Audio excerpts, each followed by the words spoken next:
মা বোনদের লজ্জাস্থানের মধ্যে কেউ যদি ঔষধ প্রয়োগ করে, ঔষধ দেয়, ভিতরে ঔষধ দিয়েছে, এর দ্বারা কি গোসল ফরজ হবে নাকি উজু ভেঙে যাবে?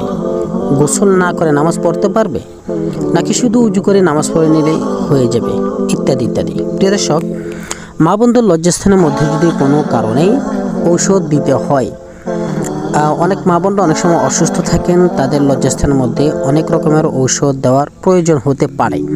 ওই সময় ডাক্তার বা অন্য যে কেউ বা মা বোনরা নিজেরাই যদি লজ্জাস্থানের মধ্যে ঔষধ দিয়েছে, আবার বের করেছে, আবার দিয়েছে, এর দ্বারা গোসল ফরজ হবে না।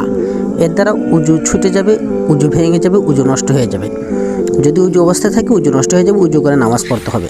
হ্যাঁ, যদি ঔষধ দেওয়াকালীন যদি শাহওয়াত অর্থাৎ খায়সাত অর্থাৎ শরীর যদি গরম হয়ে যায়, শরীরের মধ্যে যদি যৌন চাহিদা চলে আসে, যৌন মিলন করার সময় যেই তৃপ্তি মজা অনুভব করে মানুষ, সেটা যদি কেউ অনুভব করে, মা বোনরা যদি ওই সময় অনুভব করে, বা ওরকম টাইপের যদি কোনো কিছু বের হয়, বীর্য যদি বের হয়, তাহলে গোসল ফরজ হবে, গোসল করতেই হবে।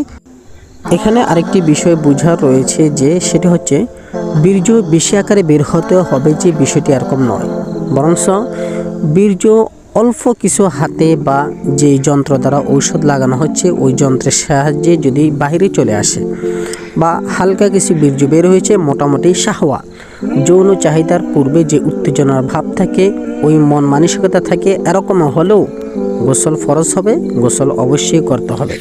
চাই বেশি বের হোক বা কম বের হোক, চাই একেবারেই বের নাই হোক, হাতে বা ওই যন্ত্রের মধ্যে বীর্যের আঠালো হালকা কিছু ভাব চলে আসলো, গোসল ফরজ, গোসল করতে হবে। তখন শুধু উজু করে নামাজ পড়লে হবে না, গোসল করতে হবে, গোসল ফরজ।